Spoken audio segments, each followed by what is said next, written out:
Okay, so let's unpack this. Have you ever felt like you're just, running on empty?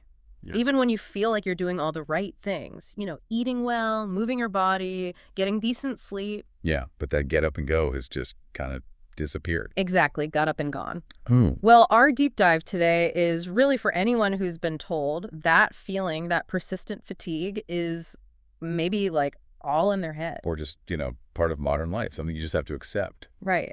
But we're diving into some really fascinating sources today that powerfully challenge those ideas. They show us that fatigue is, well, it's a very real physiological state, often overlooked. Definitely. So our mission really is to unearth the surprising, maybe hidden reasons why so many of us feel depleted.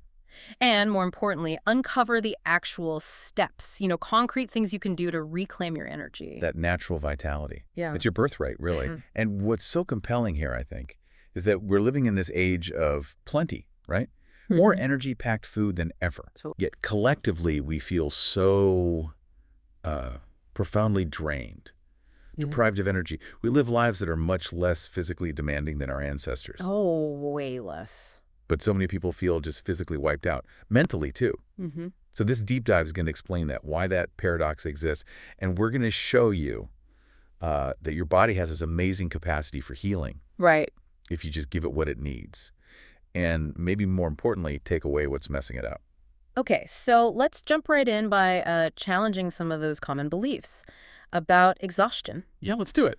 Because for years, right, many of us have just internalized this idea that being tired is, well, it's just normal. A consequence of being busy or working hard. Or just getting older. Yeah. That's a big one you hear. And we're told, push through, grab more coffee, eat those energy-boosting snacks. Right. But the sources we looked at, they have a very different message, this kind of like deep fatigue. It's not normal.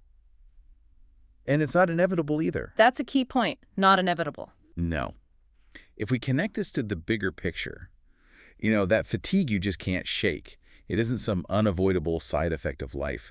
The evidence really suggests we're designed for sustained energy, consistent energy. We're meant to have it. Exactly. Yeah. The real issue, as these sources highlight, is that we've sort of normalized fatigue. We accept it. Right. Instead of recognizing what it's actually costing us, Yeah. the detrimental impact on our well-being. Okay, and this is where it gets really interesting, I think. The source tells us this deep fatigue often doesn't even start in your head. It starts, and I quote, lower down in a place you can actually more easily influence your gut. The gut, yeah. Not where most people would think to look first for fatigue. No, and they even coined a name for this subclinical state of just being chronically exhausted. It's a bit long, but memorable. When your get up and go has got up and gone. Or GWIG, for sure. Key away, Yeah. easier to say. So the big question then becomes, why? Why are so many of us feeling this U-wave? Yeah, what's going on? Well, the source points to this glaring paradox we mentioned. We have abundant food, less physical demand, Matt. but we're depleted. It doesn't make sense on the surface. It doesn't. And it brings up this fascinating study on the Hadza people. They're a modern hunter-gatherer community, Okay. and their daily energy expenditure. Surprisingly similar to, say, a typical office worker. Really? Even with all their activity? Yeah, but the crucial difference was their energy efficiency. Their bodies were operating like, a finely tuned V8 engine, supercharged. Wow. While many of us are kind of sluggishly running on, like, 4 cylinders, maybe less. So what's their secret then? The secret, according to the source, they actively avoid chronic inflammation. Ah, inflammation. That keeps coming up. It's central. That Hadza example is really striking, isn't it? So, okay, if our energy isn't mainly going to physical work like theirs, where is it going? Right. Where's the drain? And the answer, according to these sources, is that silent force, inflammation. Now, your body needs inflammation sometimes, right? Acute inflammation. It's crucial, life-saving even, like a controlled fire to deal with a threat. Like when you get a cut or an infection. Exactly. But the real problem for fatigue, the real culprit, isn't that necessary fire. It's the chronic low-grade inflammation, the kind that just smolders. Silently burning away in the background. Precisely. Persistently. Laying the groundwork for chronic diseases, yes, but crucially for this discussion, making us feel profoundly tired. So the sources call this your body on fire. Aptly named, yeah. It's a good visual. So what's fueling this fire, this chronic kind? Well, the source points directly at what it calls an epidemic of leaky gut, or, the more scientific term is intestinal Big permeability. leaky gut. Heard a lot about that. And they found it, get this, in 100% of the fatigued patients they studied. 100%. Wow. Yeah. So how does this happen? How does the gut become leaky? Two key players often contribute. Okay, what are they? First, there are things called lectins. These are plant proteins. You find them in common foods, grains, especially gluten, Right. legumes. Some vegetables like nightshades, tomatoes, peppers, that kind of thing. Yeah. Even conventional dairy, So they're pretty common. very common. And when you eat them, they can trigger the release of this protein called zonulin. Zonulin. Think of zonulin like a little Yeah. key. It unlocks the seals, the tight junctions between your gut cells. Creating gaps. Exactly. Microscopic leaks is the first part. Second are LPSs, lipopolysaccharides. LPSs. Bit of a mouthful. It is. Basically, they're fragments of bacterial cell walls from gut bacteria. Okay. When these inflammatory bits get through that leaky gut wall, they provoke an immediate immune attack. Makes sense. Your body sees them as invaders. Totally. Mm. And what's more, even without a full-blown leaky gut, a typical high-fat Western diet Yeah. can allow these LPSs to kind of piggyback their way into your bloodstream. Sneak through. Yeah, and that forces your body to burn precious energy, constantly fighting them off. A constant low-level defense alert. Wow. Okay, so what does all this mean for my, my daily energy levels if this is happening? Well, think about when you get sick, like really sick with the flu. Yeah, you feel wiped out, achy, foggy. Exactly. That's your immune system redirecting all available energy to the front lines to fight the infection. It's conserving energy for survival. Right. Hibernation mode almost. Kinda, yeah. Yeah. But with chronic, low-grade inflammation from things like leaky gut and LPSs, it's like that battle is happening quietly all the time, a never-ending war within. So you're perpetually exhausted. Perpetually exhausted. Your energy reserves are just constantly being diverted to this low-level immune activation. Which explains why just adding turmeric to your food might not be enough. Exactly. It might help a bit, but it doesn't fix the root cause. The sources emphasize you need to actively seal and heal the gut lining itself. Stop the leaks. Seal and heal. Okay. This whole gut focus, it immediately brings to mind this analogy I read in the sources. Oh, yeah? About picturing your body like a garden. Right. But maybe the hedge is withered because the roots have been nibbled away. Good analogy. And just like a plant needs healthy soil and strong roots to thrive, so do we. Precisely. Which makes you ask, okay, what is our internal soil? Right. And the answer is our microbiome, this incredible bustling ecosystem inside us. Trillions of microbes, our gut buddies, as the source calls them. Gut buddies. I like that. Yeah. And they aren't just sitting there passively. They're working constantly in these really complex codependent relationships to keep us healthy and, crucially, energized. But the average Western microbiome, it's not looking so good. Sadly, no.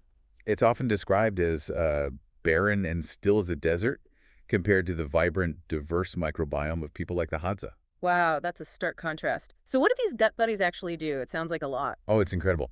Beyond just helping digest food, which we kind of know, they actively extract vitamins for us, like K2, folate, B12. Things we need for energy. Absolutely. Yeah. They help with hormone production, even precursors for neurotransmitters like serotonin, the feel-good one, So our gut affects our mood. directly. And they even help break down environmental pollutants. They're like tiny detoxifiers. Amazing. But maybe their most impressive job is making postbiotics. Postbiotics. Okay, I've heard of prebiotics and probiotics. What are postbiotics? Think of them as the chemical messages produced by your gut buddies after they ferment prebiotic fiber. They're like your microbiome's text messages, Ah, communication signals. critical signals. These potent compounds travel throughout your body, influencing everything from your mood, your appetite, and they even give instructions directly to your mitochondria. Our cellular energy factory. And power plants themselves, yeah. Postbiotics talk to them. Okay, so what happens then if our gut buddies are, well, hungry, underfed? That's a huge problem. Yeah. The source explains that a typical Western diet, low in fiber, high in refined stuff, it basically starves them. And when they're starved, you get way less postbiotic production. Your body kind of defaults into an energy-saving mode, low power. Mm-hmm. It also mentions these crucial signaling gases, gasotransmitters, like hydrogen sulfide, tiny gas messengers. Gas messengers. Sounds weird. A little, but they're vital. They protect your gut lining, your brain. And if you don't have enough, your whole system can literally slow down. Wow. Okay, this feels like it's leading somewhere central. It really is. It brings us right to the core of what the source calls the 21st century energy crisis, the state of our mitochondria. The power plants. Yep. And the source makes a pretty bold claim here, that the vast majority of us are inadvertently bombarding our cellular energy system with too much fuel. Too much fuel. But wouldn't that mean more energy? You'd think so, right? Yeah. But it leads to this paradox, Yeah. being overfed but simultaneously underpowered. Overfed but underpowered. Okay, explain that. It sounds counterintuitive. Think of it like a freeway, right? During peak rush hour, total gridlock. Okay, take a picture of that. If you're constantly eating, especially processed foods, snacks, Mm-hmm. all day long, you're creating mitochondrial gridlock. Jamming up the works. Exactly. Your energy factories, the mitochondria, get hit with this relentless flood of sugars, fats, proteins all at once. It overwhelms them. They can't process it all efficiently. So what does the body do with the excess? Well, your body's smart, but it takes desperate measures. It shunts all that unprocessed excess fuel straight into your fat cells for storage. So the result is you end up feeling tired because your cells aren't getting efficient energy, and you gain weight, tired and fat. That makes a lot of sense, actually. So the key is efficiency, not just volume. Efficiency and flexibility, that leads to this really crucial concept, metabolic flexibility. Metabolic flexibility, what's that? It's basically the cornerstone of a healthy energy system. It's your mitochondria's ability to easily switch between burning different fuel sources. Like switching between burning glucose from carbs or burning fatty acids and ketones from fats. Exactly. Like a hybrid car smoothly switching between gas and electric. Healthy mitochondria can do that. But what happens when you lose that flexibility? That's where the problems really start. Often it's due to chronically high insulin levels. Your cells become resistant to insulin's signal. Insulin resistance. Right. And the source points to these specific fatty molecules called ceramides playing a big role here. They build up when you eat too much fructose and palmitate, a common saturated fat. Ceramides, okay. And these ceramides basically gum up the works, making cells ignore insulin.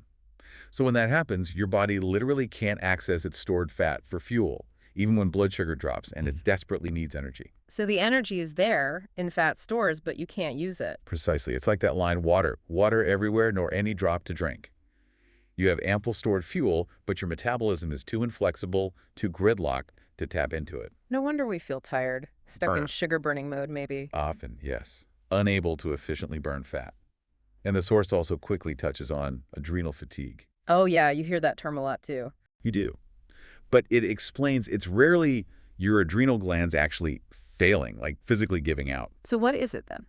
It's more often that your cell receptors become resistant to the adrenal hormones like cortisol, usually because of chronic stress. So the signal isn't getting through properly. Exactly. The hormone is there, but the cells aren't listening effectively.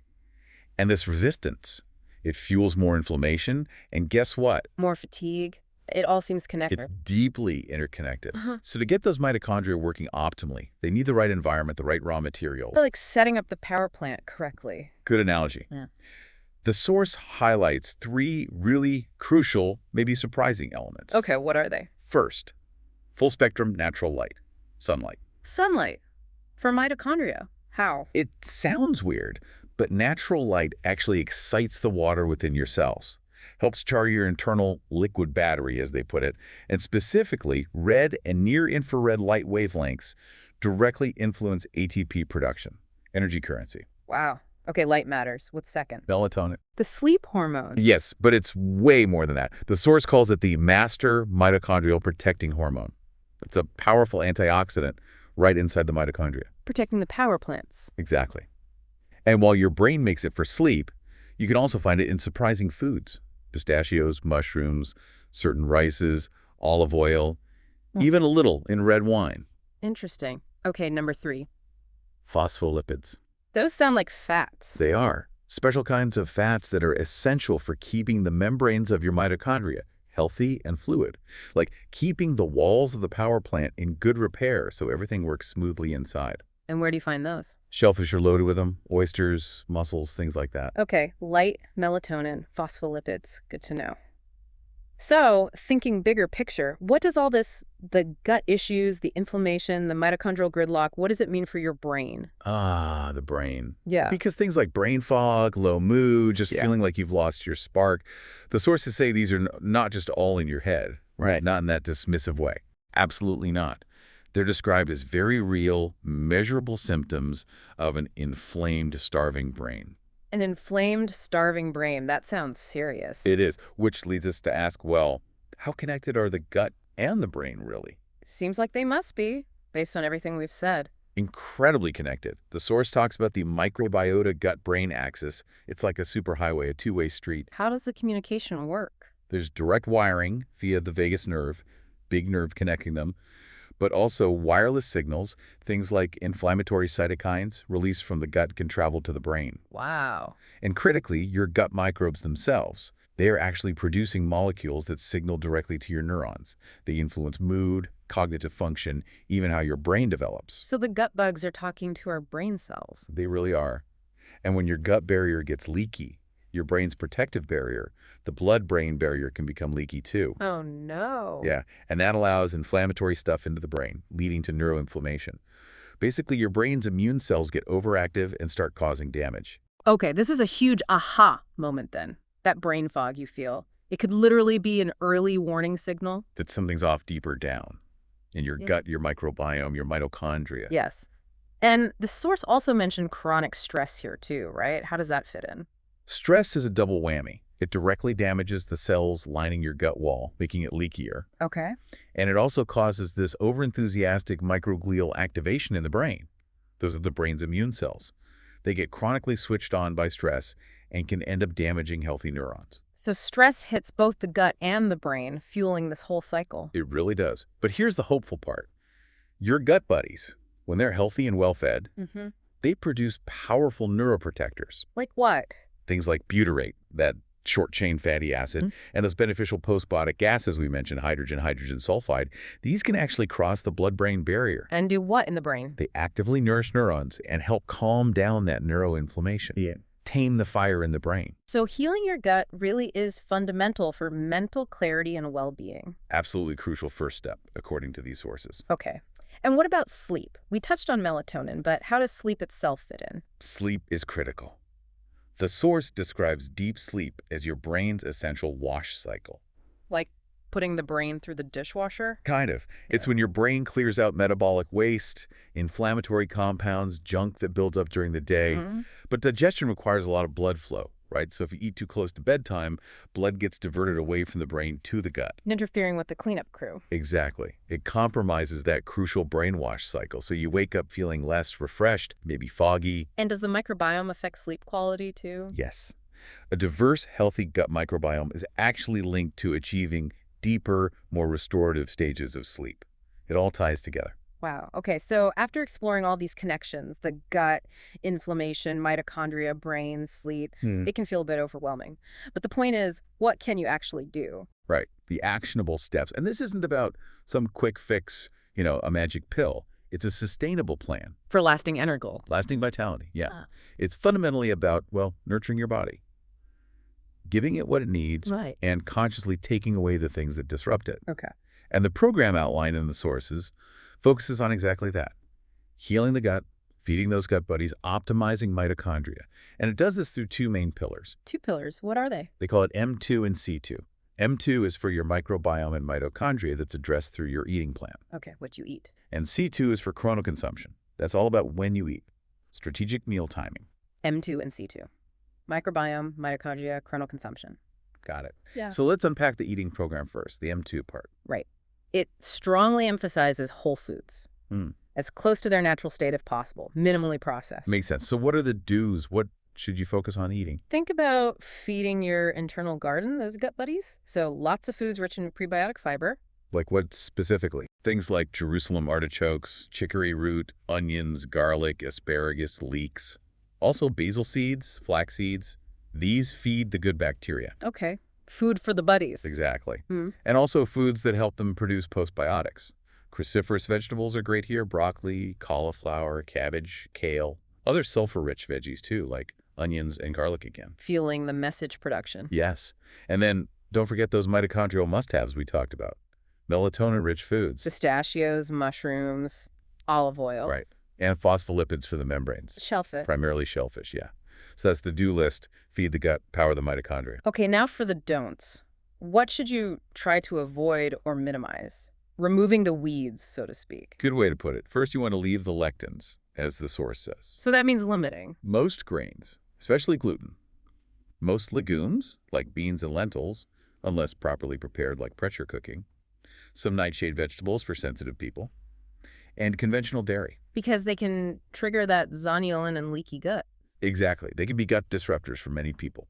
Second big don't is excess fructose. Especially from, like, high fructose corn syrup. Definitely that. But also generally limiting sugary drinks, processed foods with added sugars. Fructose just overwhelms the liver, drives fat storage, creates those ceramides. Leading to insulin resistance and energy gridlock. Precisely. And the third big one is nixing chemical sweeteners. Things like sucralose, aspartame. I like those. The sources highlight strong evidence they directly harm your beneficial gut bacteria.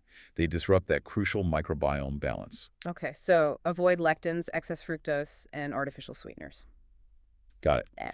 Now, what about the C2 part? Chrono consumption, the timing. Right. This is about when you eat, not just what. And it's about working with your body's natural rhythms, your circadian clock. Okay. The main goal is to establish an eating window, a period during the day when you consume your calories. And you want that window to be no more than 12 hours, ideally closer to 6 or 8 hours for maximum benefit. So like eating only between noon and 8 p.m. or 10 a.m. and 6 p.m., something like that. Exactly. That creates a prolonged fasting period overnight, usually 12 to 18 hours. And what does that fasting period do? It does wonders. It trains your metabolism to become more flexible. It encourages your body to switch over to burning fat for fuel, producing ketones. Ketones, those are signaling molecules too, right? Powerful ones. They signal cellular repair, cleanup processes called autophagy, and they're a great fuel for the brain and mitochondria. It's like a nightly tune-up for your cells. Okay, so a compressed eating window. What about the first meal of the day? The breakfast. Yeah, the program introduces something called the mono-meal breakfast. Monomeal, meaning one type of food. Basically, one primary macronutrient. So your first meal after the overnight fast would be focused on either protein or carbs, not both together initially, and fats come a bit later. Why do that? It gives your mitochondria a gentle start to the day, eases them back into work without overwhelming them by having to juggle multiple fuel types right away after the fast. So it reduces that mitochondrial gridlock potential. Exactly. So think maybe some scrambled egg whites, protein, or perhaps some plain millet cereal, carb. Simple, single focus. Interesting. Does it have to be super strict all the time? Good question. The source actually says you can take weekends off from the stricter timing and the monomeal. Allows for flexibility, social life. That's good to hear. Makes it more sustainable. Okay, so we have the M2 eating plan, the C2 timing, but the sources also talk about external factors, right? Disruptors. Yes, the 7 deadly energy disruptors. Things in our modern environment and lifestyle that silently sabotage our energy efforts. Okay, let's quickly list them. What's number 1? Antibiotics. Necessary sometimes, obviously, Mm. but they absolutely decimate your gut microbiome. Wipes out the good guys along with the bad. And residues are in food too. Yeah, residues in conventionally raised meat and dairy can be an issue. It's pervasive. Okay. Number 2. Glyphosate, the main ingredient in Roundup herbicide. How does that affect energy? It essentially acts like an antibiotic, specifically against many of our beneficial gut bacteria. It damages the gut wall, can even impact the blood-brain barrier. Wow. 3? Environmental chemicals, think microplastics, BPA from plastics, phthalates in fragrances and plastics. These things get into our bodies, alter the gut microbiome, cause inflammation, disrupt hormones. They're everywhere. 4. Certain medications, NSAIDs, like ibuprofen, are called hand grenades for your gut lining. Hormonal birth control, some antidepressants can deplete nutrients and impact the microbiome too. Important to discuss with your doctor, of course. Right. 5, fructose. We covered this, but specifically the excess from processed sources flooding the liver. Got it. 6. Junk light, especially artificial blue light from screens, LEDs, particularly in the evening. How does light disrupt energy? It messes up your circadian rhythm, Yeah. tricks your body into thinking it's daytime, suppressing melatonin, affecting sleep quality, appetite hormones, even triggering stress hormones. Okay. And the last one, 7. EMFs, electromagnetic fields from Wi-Fi, cell phones, wireless devices. The science is still evolving here, but sources suggest it creates a kind of unseen cellular stress that could potentially interfere with mitochondrial function. Okay, antibiotics, glyphosate, chemicals, meds, fructose, junk light, EMFs, lots of things to be mindful of. So, beyond food and timing and avoiding disruptors, what about positive lifestyle actions? Yes, the program introduces the 6 S's of lifestyle, positive habits to build in. 6 S's. Let's go through them. First S. Sweat, exercise. But it doesn't have to be marathon running. Just moving more. Yeah. Yeah. Moving your body more throughout the day. Fidgeting, taking stairs, walking breaks, or doing short exercise snacks like a quick circuit of jogging in place, crunches, planks, squats, just a few minutes. And timing matters for exercise, too. It can. Exercising in a fasted state, say before your first meal in the morning, can really boost the creation of new mitochondria, that's mitogenesis, and improve your insulin sensitivity. Interesting. Okay, second S. Sunlight. We mentioned its mitochondrial benefits. Nature's free energy booster.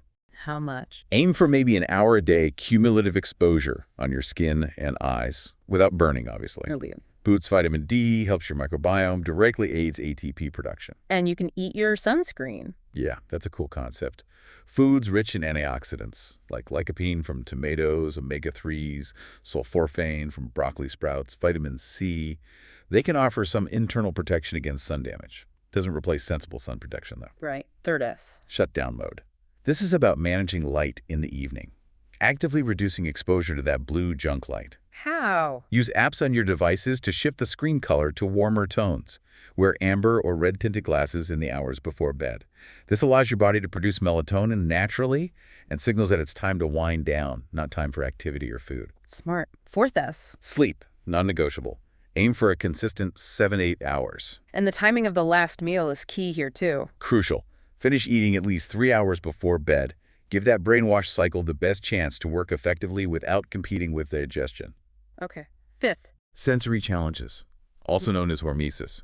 Basically, small, manageable doses of stress that actually make your body stronger and more resilient. Like what kind of challenges? Simple things. Try ending your warm shower with a quick blast of cold water, a Scotch shower, or using a sauna. Infrared saunas in particular can offer benefits similar to moderate exercise. Interesting. Making yourself slightly uncomfortable briefly builds strength. In the right dose, yes. Okay. And the final S, number 6, stress management.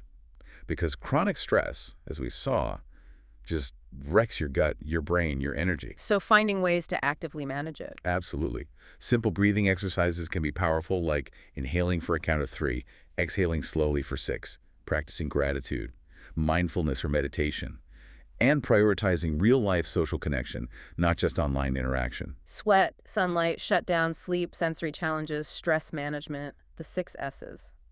Okay, one last piece. Supplements. Right. The source is clear. Supplements are supplemental. They don't replace the diet and lifestyle foundations. But they can help fill gaps. They can provide targeted support where needed. The source recommends some essentials many people might benefit from, like magnesium, vitamin K2, especially if not eating nada or lots of grass-fed dairy, CoQ10 for mitochondrial energy. B vitamins, omega-3s. Yes, certain B vitamins are crucial for energy metabolism, and omega-3s are important for inflammation in cell membranes. The source even curates a specific list called the Energy Paradox G8, 8 key supplements designed to work together to support the gut, mitochondria, and overall energy based on the program's principles. Okay, good to know they can play a supporting role. Wow, this deep dive. Ugh. It has really shifted how I think about fatigue, and hopefully how our listeners do too. It's really not just a feeling, is it? It's like a messenger, a signal from your body. Exactly, giving you crucial information about what's happening inside your internal ecosystem. And what feels really empowering about all this, I think, is understanding the body's own intelligence, its incredible capacity to heal itself. It's truly extraordinary. If Yeah. you just provide the right conditions, give it what it needs, and maybe more importantly, remove the stuff that's actively interfering. Those modern disruptive conveniences. Yeah. Then that vital energy, that green life force energy, viriditas, as Hildegard of Bingen, and Hippocrates, apparently before her, called it really can be reclaimed. Viriditas, I like that. So what does this all mean for you listening right now? Well, maybe it just means rethinking that automatic afternoon coffee or sugary snack. Or maybe committing to one small change, like tweaking your eating window by just an hour, or trying that cold rinse after your shower. Any small step starts the shift. Yeah. This knowledge really gives you the power, doesn't it? The power to start shifting your body's operating system, moving from just running on And fumes. actually thriving Yeah. with renewed energy and vitality. So perhaps the final question to leave you with today is this. If your body inherently knows what to do, if it has this capacity for healing, what's one small, consistent action you will choose to take, starting today, to listen more closely to its signals and begin supporting your own internal ecosystem? What's that first step going to be?